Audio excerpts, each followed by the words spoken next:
Et il est 19h11, l'heure de l'apéritif, et on va parler d'un petit cube.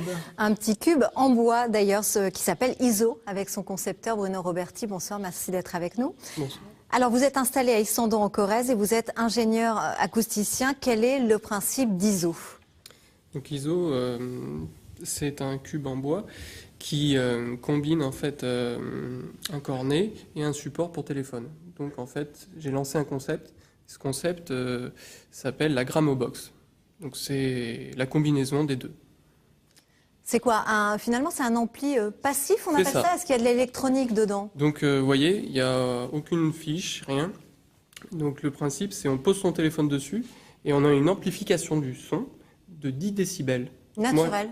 Tout à fait. Donc là, moi, j'ai travaillé pendant 1 an donc pour développer quelque chose avec un son optimal, avec une qualité optimale et une puissance la plus forte possible, disons. Alors justement, pour mieux comprendre votre parcours et votre projet, l'une de nos équipes est partie à votre rencontre cette semaine.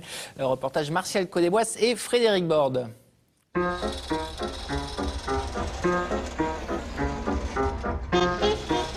À l'origine, Bruno Roberti est ingénieur acousticien. Lassé de son travail dans les bureaux, une idée a germé en lui. Pourquoi pas associer le son et l'amour du bois? Après 1 an de recherche et développement, son cube ISO est né. Il amplifie de 10 décibels le son d'un téléphone portable.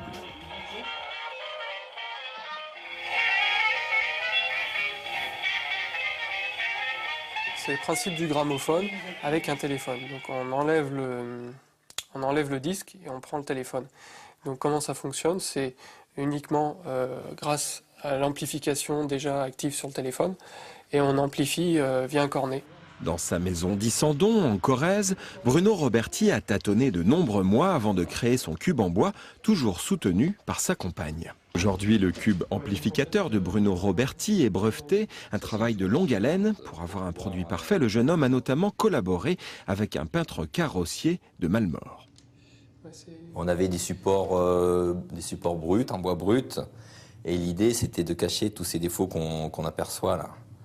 Donc il a fallu faire plusieurs essais parce que le bois travaille, donc il faut arriver à isoler les fonds pour pouvoir avoir un résultat, quelque chose de lisse pour pouvoir peindre derrière. Bruno Roberti se fait aider depuis plusieurs mois par le BGE, une structure d'accompagnement des entrepreneurs, soutien essentiel pour créer son activité et commercialiser ses produits. Il y a toujours un peu le point sur l'aspect commercial et articulation, organisation entre la fabrication et l'organisation entre le ton commercial où il y a encore des points à travailler. Mais bon, c'est normal, c'est un démarrage d'activité, donc il faut bien que petit à petit il se fasse ce métier-là. Seul, Bruno Roberti ne peut fabriquer que 4 cubes amplificateurs par jour. Difficile d'en vivre, mais ce jeune Corrézien de 32 ans a de la suite dans les idées. Il a d'ores et déjà contacté de possibles sous-traitants dans le département. Alors Bruno Roberti, vous avez donc contacté des possibles sous-traitants. Pourquoi? Parce que vous n'arrivez pas à fabriquer suffisamment? Voilà, c'est ça. Donc en fait, moi aujourd'hui j'en produis 100 par mois. Et par rapport à la demande que j'ai aujourd'hui, il me paraît évident de monter en puissance et donc ça passe par la production plus importante. Donc, oui, il y a une forte demande de la part de qui? Des entreprises, des particuliers? Voilà, il y a les particuliers, donc via mon site internet. Il y a des distributeurs. Il y a également des agents co, il y a tout un tas de personnes, des entreprises aussi, qui m'ont sollicité. Vous avez refusé des commandes?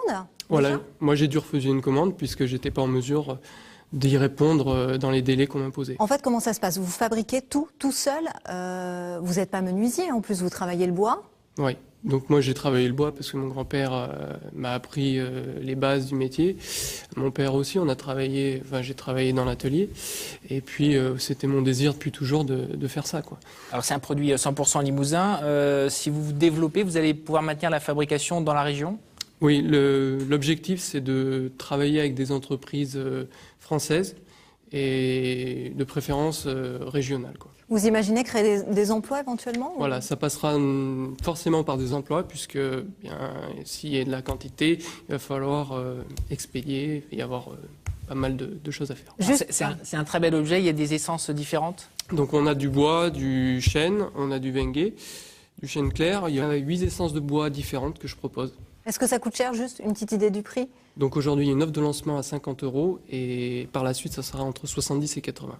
Bon, merci Bruno Roberti en tout cas de nous avoir présenté ISO et vous avez bien sûr un site internet. artphono.com où donc on trouve cette offre de lancement. Merci beaucoup et bon courage. Régionale sur l'application France 3 Régions.